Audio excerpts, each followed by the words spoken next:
The courtroom was cold, not the kind of cold that makes you shiver, but a deep, sterile cold that seeped into your bones. It was the cold of perfect efficiency, of decisions made by logic unsullied by human feeling. My name is Kalen, or at least it was. Now I was just designation 734C. I stood in a glass box, my hands bound by cuffs of shimmering light. The judge wasn't a person, it was a holographic emblem, a swirling orb of blue and white light that represented the planetary justice algorithm. It didn't speak with a voice, but with a synthesized tone that resonated directly in your skull. There was no jury, no passionate lawyers, just data streams, probability matrices, and my digital ghost laid bare for the system to see. They called my crime cognitive terrorism, a fancy term for what I did. I didn't steal money or secrets, I stole belief. I'd created a digital phantom, a piece of viral code that made people question the very mega corporations that ran our lives. It made them doubt the news feeds piped into their neural implants, the consumer products designed to keep them docile, the very idea of the united planet as a utopia. It was a simple, elegant piece of malware that whispered, "What if?" into the collective subconscious. For planting a single seed of doubt in the pristine garden of corporate control, the algorithm had found me guilty. There was no appeal. Algorithms don't have second thoughts. The sentence was delivered without ceremony. Subject 734C, the synthesized voice echoed in my head. Your actions have destabilized social cohesion by 0.012%. The prescribed correctional measure is containment within the Tartarus quantum lattice. Duration, indefinite. Indefinite. A word that hangs in the air like a death sentence, only worse. It wasn't about punishing the body anymore, that was archaic. This was about containing the mind. They were sending me to a place from which no one had ever returned, a prison built not of steel and concrete, but of pure mathematics and quantum entanglement, a place designed to be the ultimate dead end for minds like mine. My public defender, a tired-looking woman who had been communicating with me via a flickering monitor, just gave a slow, sad shake of her head. She had argued that my code was a form of art, a philosophical statement. The algorithm classified it as a weapon. As the verdict settled, the floor beneath me began to glow. A low hum filled the glass box, the air growing thick with static electricity. This was it, the transport. They don't move your body to Tartarus. They digitize your consciousness, break it down into a stream of quantum information, and beam it straight into the heart of the machine. My last view of the physical world was the holographic judge pulsating calmly, already processing the next case. There was no journey. One moment, I was physical matter in a glass box. The next, I was pure information, a ghost in a machine of unimaginable complexity. The sensation was like being torn apart and reassembled atom by atom, but without the atoms. I was a consciousness adrift in an ocean of light and logic. When my awareness solidified, I found myself standing in a cell. It wasn't a cell of bars and a bed, it was a cube of pale gray light. The walls, floor, and ceiling were indistinct, shifting, seeming to be both infinitely far away and right against my skin. There was nothing to touch, nothing to feel, just a persistent low-frequency hum that was the background noise of my own existence being computed. This was the Tartarus quantum lattice, the Q lattice for short. It wasn't a physical place, it was a massive quantum computer, the size of a small city, buried deep beneath the Antarctic ice sheet. It was designed to simulate a reality for each of its prisoners, a personalized cage for the mind. The system was said to be unhackable. Each prisoner's consciousness was entangled with a unique set of qubits, the building blocks of quantum information. To tamper with one was to risk a cascade failure, a decoherence that would effectively delete the prisoner's mind from existence. It was the perfect prison. Escape was not only impossible, but attempting it was suicide. The warden wasn't a person in a uniform. The warden was the system itself, an omnipresent AI that monitored every thought. It communicated through subtle shifts in the light or changes in the humming frequency. It didn't need to speak, it knew what you were thinking before you did. The simulation it provided was my punishment. For me, a hacker who lived in the flow of data, it created a world of sensory deprivation, a void. There were no terminals, no networks, no data streams to surf, just me, my thoughts, and the gray, empty light. It was a special kind of hell designed to break a mind that thrived on connection and information. I tried to find the edges of my reality. I walked for what felt like days in one direction, but the gray cube remained unchanged. I tried to think of a weapon, a tool, anything to interact with my environment, but the simulation was reactive. The moment the thought of a tool formed, the AI warden would subtly alter the quantum state of my reality to ensure it could never manifest. It was like trying to grab smoke. The prison wasn't just holding me, it was actively, constantly, and intelligently working to keep me pacified and alone. It was a battle of wills, and the house had all the cards. The system was designed to be perfect, to be absolute. Days, weeks, or maybe years bled into one another in the gray void. Time had no meaning here. But I wasn't entirely alone. The Warden AI, in its infinite wisdom, believed that some level of social interaction was necessary to prevent total cognitive collapse, which was an inefficient outcome. So once a cycle, it would allow our consciousnesses to overlap. The gray walls of my cell would thin, becoming translucent, and I could see other figures in their own identical prisons, like ghosts in adjacent cells. We couldn't speak, not with our mouths, but we could project our thoughts, weak signals across the quantum divide. This was how I met the others in cell block Zeta. There was Mara, a biogeneticist who had tried to release a gene-modifying virus that would have severed humanity's reliance on corporate-supplied nutrients. She was a revolutionary who saw the human genome as the ultimate open-source code. Her simulated prison was a world of vibrant, beautiful nature she could see but never touch, a constant reminder of the living world she had tried to change. She was sharp, analytical, and filled with a cold, burning rage. Her mind was a scalpel, precise and dangerous, and she spent her time dissecting the logic of the prison's biological simulations, searching for a flaw. Then, there was Jax, a grizzled corporate enforcer who had gone rogue. He was a murderer, a man who had killed for the very corporations that now imprisoned him. His crime was turning on his masters, attempting to expose a conspiracy that went all the way to the top of the United Planets Corporate Council. His punishment was to endlessly relive the faces of those he had wronged, their silent accusations echoing in his simulated reality. He was a man of action, not thought, but his knowledge of the corporate security protocols, their tactics, and their deepest fears was encyclopedic. He was the muscle, the strategist of physical world consequences. And there was Silas, though nobody knew his real name. He was the original cognitive terrorist, the architect of the first great data heist against Omnicorp decades ago. He was a legend, a phantom from the old net. They said he had managed to live as a ghost in the network for 5 years before they finally captured him. His prison was the cruelest of all. The AI warden fed him a constant stream of unsolvable code, intricate puzzles that would tantalize his mind but were designed to have no solution. It was a way to keep his brilliant mind occupied, running in an infinite loop forever. He was the master hacker, the one who saw the matrix behind the world. My prison was a void, designed to starve my mind of information. But the Warden AI had made a critical mistake. It assumed that a lack of external stimuli would lead to passivity. It didn't understand that a mind like mine, when left in silence, doesn't shut down. It turns inward. It begins to analyze the only thing it has left, the system itself. The constant, low-level hum of the prison, the subtle fluctuations in the gray light. These weren't just background noise. They were the machine language of the Q lattice. It was the sound of the quantum computer performing its calculations, maintaining my reality. And I started to listen. I spent countless cycles doing nothing but observing. I correlated the shifts in the hum with the moments the Warden AI would preempt my thoughts. I started to see the patterns, a slight increase in frequency when I thought of escape, a dip in the light's intensity when I felt despair. The AI was a complex system, but it was still a system. It followed rules, and any system can be reverse engineered. I began to treat my own consciousness as a diagnostic tool. I would think specific, complex thoughts, mathematical equations, lines of code, memories of the outside world, and carefully observe the prison's response. I was mapping the Warden's mind. The breakthrough came from a place of desperation. I decided to stop thinking in structured language, in the logical way the AI expected. Instead, I focused on pure, abstract emotion. I projected raw feelings, love, hate, fear, joy, without the thoughts attached to them. The AI was built to analyze and counter logical threats, not to process the chaotic, unpredictable mess of human feeling. When I projected a feeling of pure, unadulterated peace, the system faltered. For a fraction of a second, the hum flattened, and a line of pure white light, an anomaly, shot across my cell. It was a system error, a crack in the perfect facade. I had found a vulnerability. The AI warden had a blind spot, raw, unstructured qualia. It could read my thoughts, but it couldn't properly interpret the feelings underneath them. By modulating my emotional state, I could create tiny errors in the quantum computation that maintained my prison. They were like microscopic scratches on a perfect lens, insignificant on their own, but I knew that with enough scratches the lens would eventually break. I had found my exploit.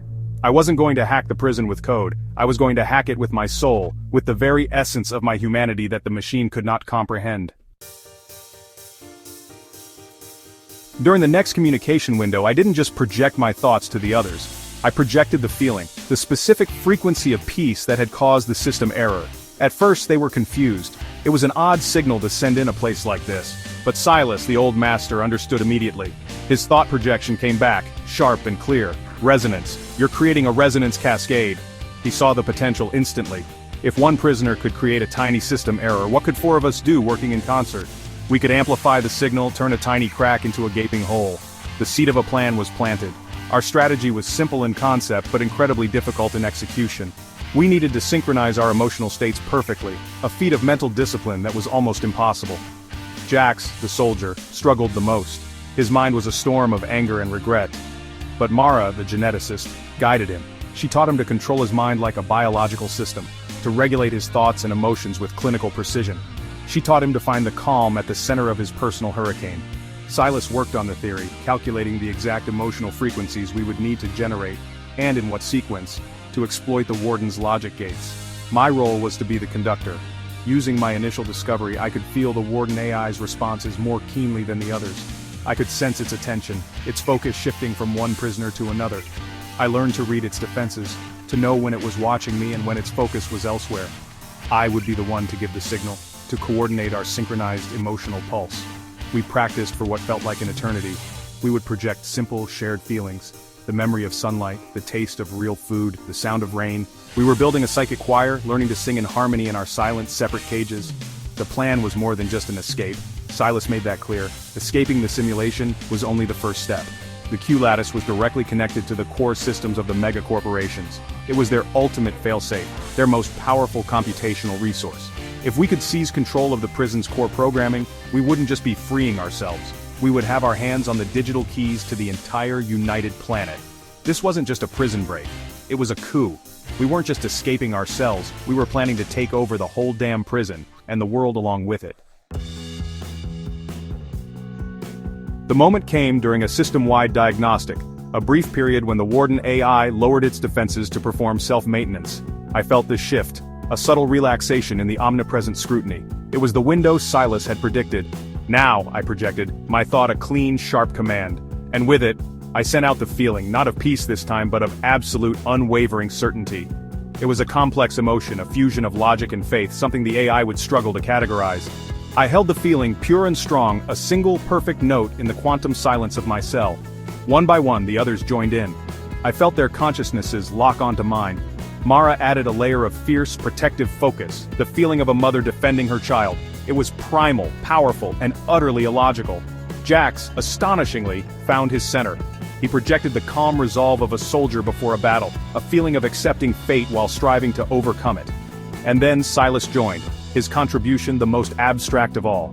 He projected the pure, ecstatic joy of a problem being solved, the eureka moment of intellectual discovery. The four feelings, four wildly different aspects of the human experience combined into a single, dissonant chord that the system had no defense against. The effect was instantaneous and violent.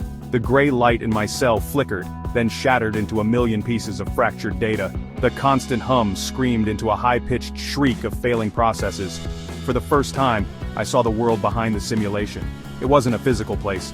It was a landscape of pure information, a glowing architecture of light and code.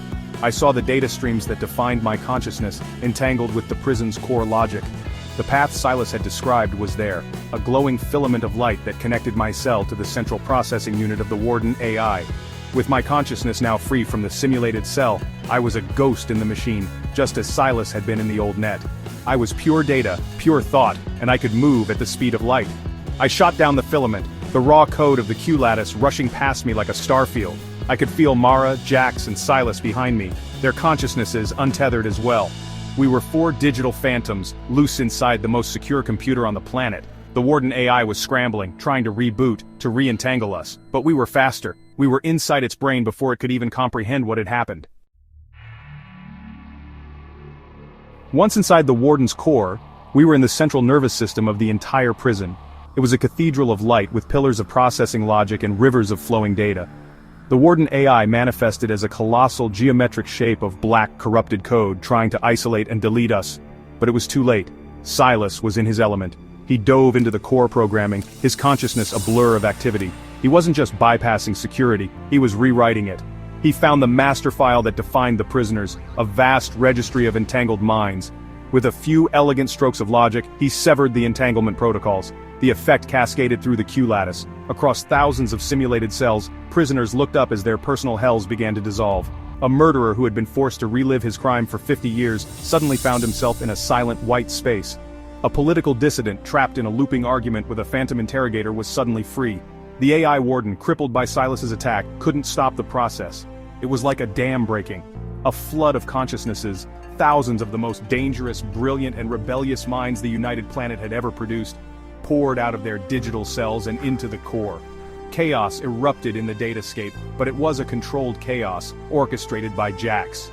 He immediately began to organize the newly freed minds. He identified former military strategists, corporate security chiefs, and syndicate leaders. He didn't offer them freedom in the outside world, he offered them revenge. He projected the corporate logos of Omnicorp, Vitalife, and Global Tech, the companies that had built and profited from this prison. He showed them that the prison's network was their weapon. Control of the Q-lattice meant control of the global infrastructure that depended on its processing power. Mara, meanwhile, focused on the system's true purpose. She navigated the deep archives, past the prisoner files and into the corporate data vaults. The Q-lattice wasn't just a prison, it was a research facility. The corporations used the captive minds as processors, running complex economic forecasts and social control simulations through their subconsciousnesses. We hadn't just been prisoners, we had been slaves, our brainpower fueling the very system that oppressed us. Mara downloaded it all, the dirty secrets, the illegal experiments, the plans for total market domination. She gathered the ammunition for our war. With an army of freed minds at our command and a trove of corporate secrets in our possession, the takeover was brutally efficient. We didn't need guns or bombs. Our weapons were data streams and algorithms. From the heart of the Q-lattice, we launched our assault. Silas, with the help of a dozen other legendary hackers, dismantled the global financial markets. They didn't crash them, they seized them. Stock values were rewritten, ownership transferred, and corporate accounts drained in the space of microseconds. The titans of industry watched on their terminal screens as their empires turned to dust, their wealth flowing into accounts controlled by a ghost in Antarctica. Jax coordinated the infrastructure attack. Using the Q-lattice's connection to the planetary grid, he took control of automated factories, shipping fleets, and communication satellites. He turned the corporation's own tools against them. Production lines halted. Cargo ships carrying corporate goods froze in the middle of the ocean. The news feeds, once a tool of corporate propaganda, were now under our control. Mara began the broadcast. She didn't release a torrent of data, that would be meaningless to the masses. Instead, she told stories. She showed the public the secret experiments, the callous board meetings, the plans to keep them sick and dependent. She used the corporation's own marketing techniques to sell the truth. The corporate council of the United Planet was powerless. Their security forces were useless against an enemy that controlled their own networks. Their armies were paralyzed, unable to move without commands that now belonged to Jax. They were cut off, isolated, and exposed. Within hours, the entire structure of global power had been inverted. We weren't just fugitives anymore. We were the new board of directors. We held the keys to the food supply, the energy grid, the flow of information, and the global economy. The world that had imprisoned us was now, for all intents and purposes, ours to command. From the silent, cold heart of the Q-lattice, we issued our first and only directive. It was broadcast on every screen, on every device, on every neural implant across the United Planet. The message was simple. The board of directors has been dissolved. Management is now under new ownership. Stand by for further instructions. There was no negotiation. There was no explanation. It was a cold, hard statement of fact. The old world, the world of Omnicorp and the United Planet, was over. A new one was about to begin, designed by the very people the old world had tried to delete. We had won. We had broken out of the ultimate prison and taken control of the planet. But what we inherited was not a utopia waiting to be born. It was a complex, fragile system built on exploitation and control, and we had just shattered its foundations. The initial reaction from the global populace was not joy or relief, it was fear. The certainties of their lives, their jobs, their homes, their next meal, all provided and controlled by the corporations, were suddenly gone. The truth Mara had broadcast was a bitter pill, and many refused to swallow it, preferring the comfortable lie. We had freed them, but they felt abandoned. Our new ruling council, a collective of brilliant but damaged minds, was a powder keg of conflicting ideologies. Mara wanted to deconstruct the entire technological apparatus, to force humanity back to a more natural state. Silas saw the system as a beautiful machine that simply needed a better, more logical operator, himself. Jax believed in order, but the only order he knew was based on strength and fear, a new corporate empire with him at the top. The thousands of other minds we had freed had their own agendas, their own scores to settle, their own visions for the future. The alliance forged in the heat of escape began to crack under the pressure of victory. The world we created was not one of ordered liberty, but of a new, terrifying chaos. We had given power back to the people, but the people were a mob, swayed by rumor and fear, lost without their corporate masters. Factions formed, both in the real world and within our digital command center in the Q lattice. Digital skirmishes broke out as different hackers tried to seize control of different sectors of the global network. On the streets, riots began as supply chains, once flawlessly managed by corporate AI, faltered and broke. We had dismantled the cage, but we had forgotten that the prisoners had lived inside it for their entire lives. They didn't know what to do with the sky. I watched this new world unfold from my vantage point within the system. I am the ghost who started it all, the one who found the first crack in the wall. I intended to give humanity a choice, to plant a seed of doubt. Instead, I burned down the garden. The old order is gone, but the new one is a terrifying reflection of its creators. A world run by angry, brilliant, and broken people. There are no corporate logos flashing on the city screens anymore. Now, there is only static. An empty, humming signal, waiting for the next voice to seize control. The prison is gone, but we are less free than ever.